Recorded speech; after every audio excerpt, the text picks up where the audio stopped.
Pertanyaan untuk Cut. Apa strategi yang bisa dilakukan oleh pengurus TPQ untuk meningkatkan jumlah tenaga pengajar sehingga jumlah santri juga ikut meningkat?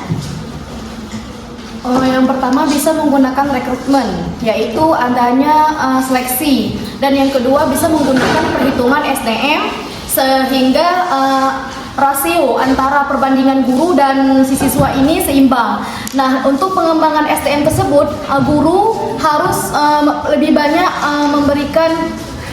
mengikuti latihan agar pencapaian dalam pembelajaran itu menjadi efektif gitu. Dan untuk menaikkan jumlah si santrinya ini bisa menggunakan promosi, di mana promosi di sosial media ataupun ajak dalam masyarakat untuk berpartisipasi untuk meningkatkan agama di dalam lokasi tersebut gitu. Dan untuk ketiganya bisa untuk menaikkan, yaitu untuk dari program. Nah, buat program yang menarik sehingga masyarakat ini mau untuk membuat anaknya mengaji di tempat tersebut gitu, di TPQ tersebut.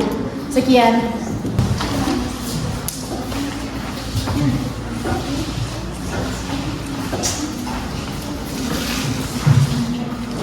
Pertanyaan untuk Nurul Azra. Apa yang Anda lakukan saat anak-anak ribut di kelas supaya kelas lebih efektif? Baik, supaya kelas lebih efektif, seorang guru atau ustazah di TPQ bisa menerapkan menggunakan metode belajar yang bervariasi, menggunakan model atau media yang membuat siswa itu turut aktif dalam pembelajaran. Lalu jangan memberikan hukuman, tetapi memberikan konsekuensi yang ringan seperti yang mendidik, seperti kalau misalnya kayak ribut gitu, siapa yang ribut suruh baca surat ini nanti, kayak gitu ya kan. Nah, habis itu bisa dengan cara disuruh pindah tempat duduk, kayak siswa yang bersama temannya tuh sering ngobrol bisa dipindah di roker sama siswa yang nggak ribut gitu, jadi siswanya nggak sama-sama ribut. Nah, lalu memberikan pujian kepada anak yang nggak ribut, yang anak yang tertib, kayak wah, misalnya, wah Sipa, kamu keren banget, bagus ya Sipa, rajin gitu. Jadi kan yang ribut tuh jadi tersindir gitu. Dia mau juga dipuji, kan anak-anak suka dipuji. Nah, yang paling penting adalah guru memberikan contoh yang baik kepada siswanya. Jadi guru juga harus aktif dalam pembelajaran. Jangan nanti kayak gurunya main HP atau cerita sama guru yang lain kayak gitu. Baik, sekian. Pergi.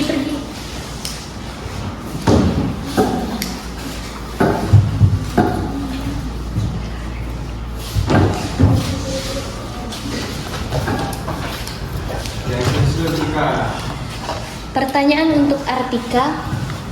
Apakah karena belum memiliki latar belakang pendidikan formal sangat menjadi hambatan untuk menjadi seorang pengajar TPQ? Bagaimana jika pendidik di TPQ ini tamatan dari pondok pesantren? Karena anak-anak pesantren ini juga belajar agama Islam. Baik, jadi nggak punya latar belakang pendidikan formal bukan berarti seseorang yang lulusan pesantren ini tidak boleh jadi pengajar di TPQ. Hanya saja karena kan orang ini kan yang lulusan pesantren ini di dalam pesantren kan memang belajar tentang Al-Quran atau mempelajari tentang ilmu-ilmu agama Islam. Hanya saja supaya pembelajaran di kelas nanti lebih berkualitas, mereka bisa ikut pelatihan untuk menambah kemampuan pedagogi supaya lebih menguasai bagaimana proses belajar mengajar yang baik dan dalam menguasai siswa di kelas. Jadi bukan berarti yang lulusan pesantren ini nggak boleh jadi pengajar di TPQ. Jadi dia boleh aja ngajar, yang penting dia punya pengetahuan agama yang baik dan dia juga mau terus belajar untuk meningkatkan keterampilan supaya pembelajaran nanti bisa tercapai tujuannya dengan baik.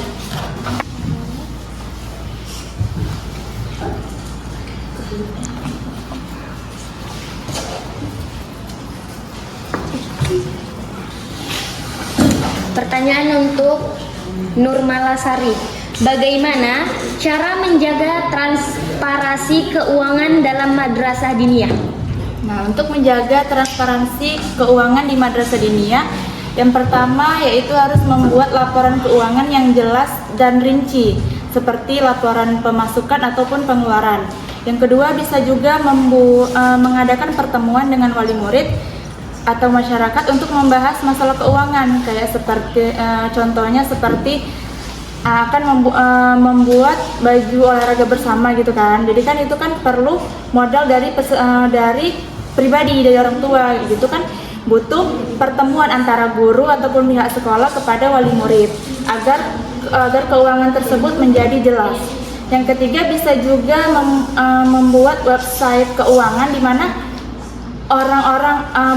mana orang pihak sekolah atau pihak keuangan bisa membuka website itu untuk melihat laporan keuangan laporan keuangan baik pemasukan maupun pengeluaran.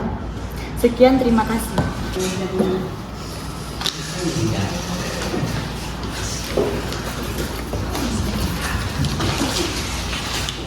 Pertanyaan untuk Nila Sari. Apa dampak jangka panjang bagi keberlangsungan di TPQ jika rekrutmen dilakukan secara informal tanpa melihat kompetensi pengajar? Nah, adapun dampak panjang bagi keberlangsungan di TPQ jika melakukan rekrutmen informal, maka yang pertama yaitu menurunnya kualitas pembelajaran pengajar yang tidak berkompetensi. Nah, jika pengajar itu tidak mempunyai kompetensi, maka menyebabkan saat menyampaikan materi kepada siswa itu mengurangi pemahaman siswa. Yang kedua yaitu berkurangnya kepercayaan masyarakat dan orang tua dari siswa itu tersendiri yang tidak dari siswa itu sendiri terhadap TPQ-nya.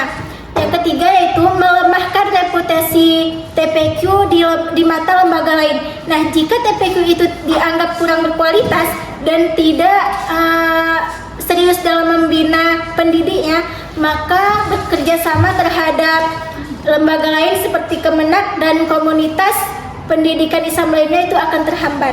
Sekian, terima kasih.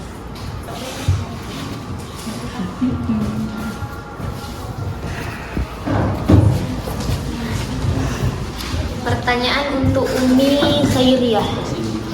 Apa dampak kebijakan full day school terhadap keberlangsungan madrasah diniyah?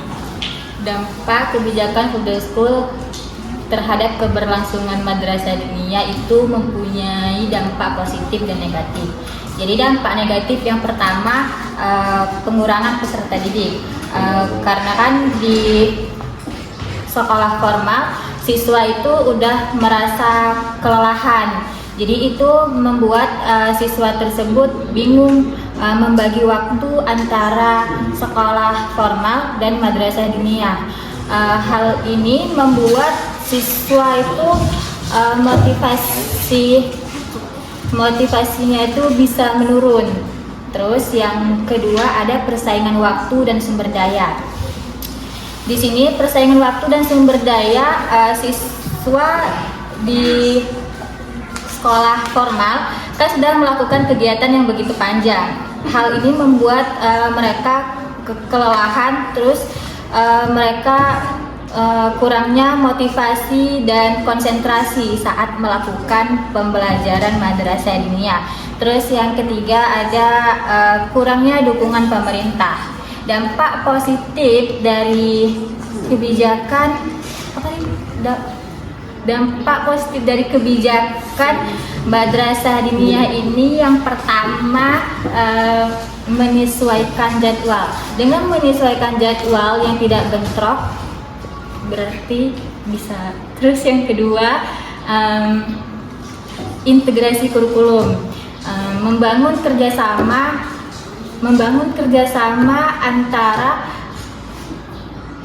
kerjasama antara sekolah formal dan madrasah diniyah.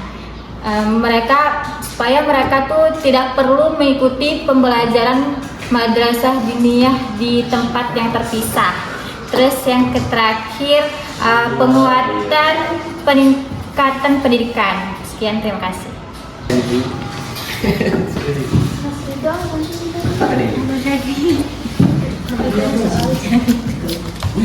Sibuk aja nih.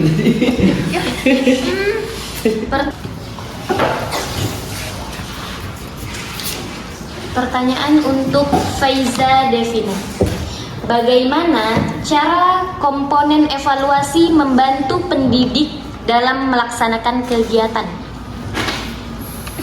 Nah, jadi cara komponen evaluasi ini berfungsi untuk mengukur sejauh mana kegiatan terlaksana dengan baik dan seberapa keseriusan pendidik dalam melakukan kegiatan yang telah direncanakan. Baik, sekian. Belum.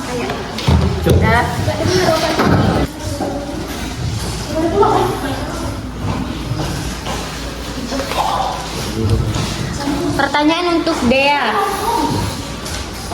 Bagaimana cara mengatasi masalah pencabulan di madrasah diniyah dan bagaimana tanggapan Anda mengenai masalah tersebut?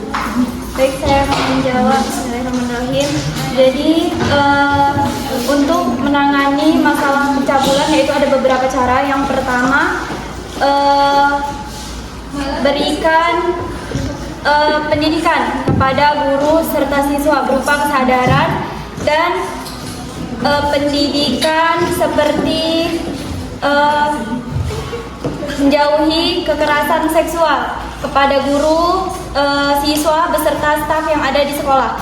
Kemudian bagi siswa ataupun guru yang mendapatkan pelecehan seksual di madrasah diniyah, kita berikan dukungan untuk korbannya berupa konseling ataupun jika diperlukan bantuan hukum. Dan yang ketiga, berikan pengawasan ataupun mentoring untuk mencegah terjadinya kasus pencabulan kepada guru ataupun siswa yang ada di madrasah diniyah. Baik, terima kasih.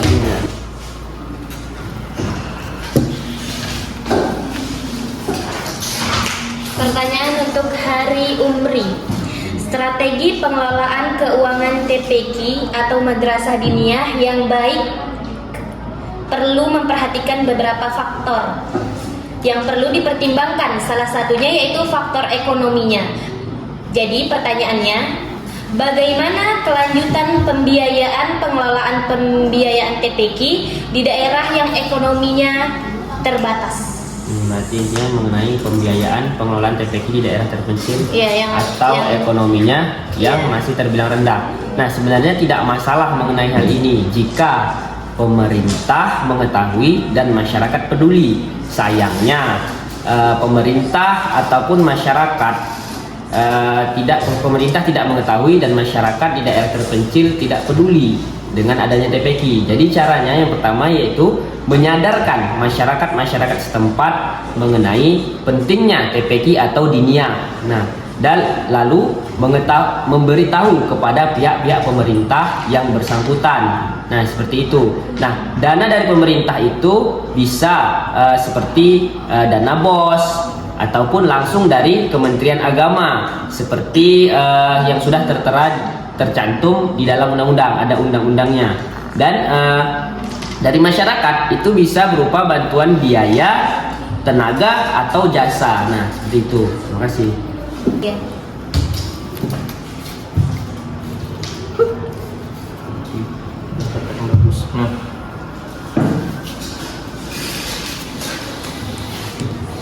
Pertanyaan untuk Rival Wahyudi.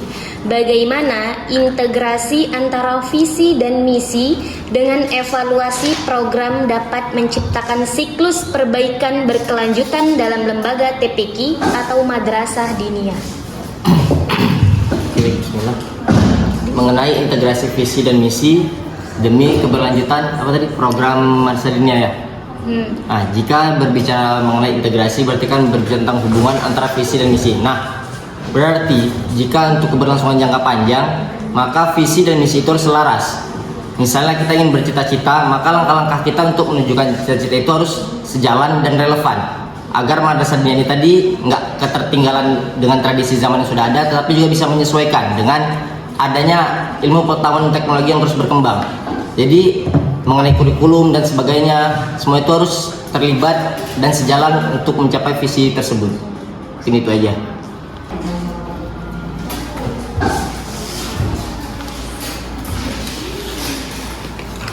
Pertanyaan untuk Muhammad Aldi. Apa cukup efektif belajar kitab kuning pada anak usia dini? Kalau efektif, apa saja contohnya? Dan kalau tidak efektif, apa saja contohnya? Mungkin ini terkait efektivitas tentang apa itu namanya pembelajaran kitab kuning di anak usia dini gitu kan. Karena kita sebagai pendidik itu harus tahu gitu tentang kognitif si peserta didik kita gitu. Karena kita kan sebagai pendidik, jadi kita harus tahu hal itu. Nah, jadi pembelajaran kitab kuning ini bisa menjadi efektif. Kita tuh harus mengajarkan kepada mereka tuh hal-hal yang dasar dulu gitu, seperti pengenalan huruf bahasa Arab. Kemudian lama-kelamaan kita itu mengajarkan mereka tentang huruf-huruf dari bahasa Arab gitu, misalnya panjang pendeknya berapa harokat gitu dan lain sebagainya. Nah, kita juga sebagai guru itu harus inovasi, kita harus kreatif gitu, kreativitas. Nah, kita bisa yang namanya itu menambahkan sebuah media seperti infografis ataupun video. Misalnya kita pilih media video gitu. Nah, kemudian kita tuh sebagai guru itu misalnya kita harus tentuin ini material, misalnya materi tentang sholat ataupun tentang wudhu gitu. Nah, kita ajarkan gitu, kita jelasin gitu tata cara sholat gini-gini, awal mulanya, habis itu wudhu, gitu juga dengan wudhu. Nah, kemudian untuk efektifnya itu mungkin karena kita sebagai guru tuh kita mungkin tidak tahu lah gitu. Tiba-tiba kita kasih dia sebuah materi yang susah, misalnya kayak kitab Bajuri ataupun kitab Yana. Nah, ambil nih, suruh baca nih kalian gitu kepada murid-murid kita. Mereka pasti tidak tahu gitu. Apalagi kan itu kita kan harus memahami isi konteks dari huruf-huruf tersebut gitu. Apalagi kita harus terjemahinnya. Nah, mungkin seperti itu.